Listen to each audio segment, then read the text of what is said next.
అంటే ఇది సిరీస్ లో ఉంది. ఎలా ఉంది? ఈ కెపాసిటీ ఇక్కడ ఉంది, ఈ కెపాసిటీ ఇదే है एक से ఈ రెండు కండిషన్స్ ఉంటాయి. ఇప్పుడు ఫేక్ చార్జ్ కవి ఫేక్ గా ఉంది. వోల్టేజ్ దొరకలేదంటే దానికి కారణం అవ్వచ్చు, లేకపోతే ఫెట్ ఫెయిల్ అవ్వచ్చు, లేకపోతే B2B స్ట్రిప్ ఫెయిల్ అవ్వచ్చు. అప్పుడు ఇక్కడ వోల్టేజ్ ఎంత వస్తుంది?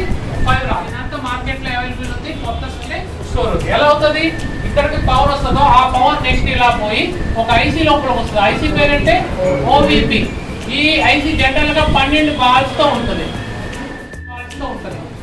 ఈ ఐసీ ఏం చేస్తుంటే protection IC means AVX protection IC means ఇప్పుడు లోపల వోల్టేజ్ ఎంత ఇన్పుట్ అయింది అంటే దీని నుంచి అవుట్ పాయింట్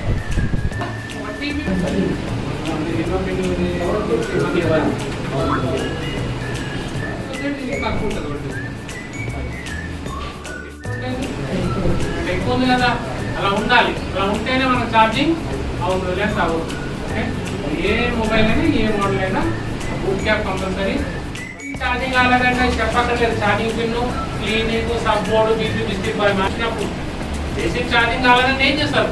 పిన్ మార్చాలి, లేకపోతే సపోర్ట్, లేకపోతే 5 వోల్టేజ్ ఇన్పుట్ అవుతుందా లేదా చూస్తారు. దీని గురించి ఎంత కష్టం అక్కర్లేదు. But some external complaint fake charging పడుతుంది.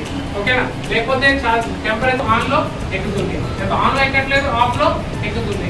ఓకే, ఇలాంటి కంప్లైంట్స్ కూడా ఉంటాయి. అట్లా కాకుండా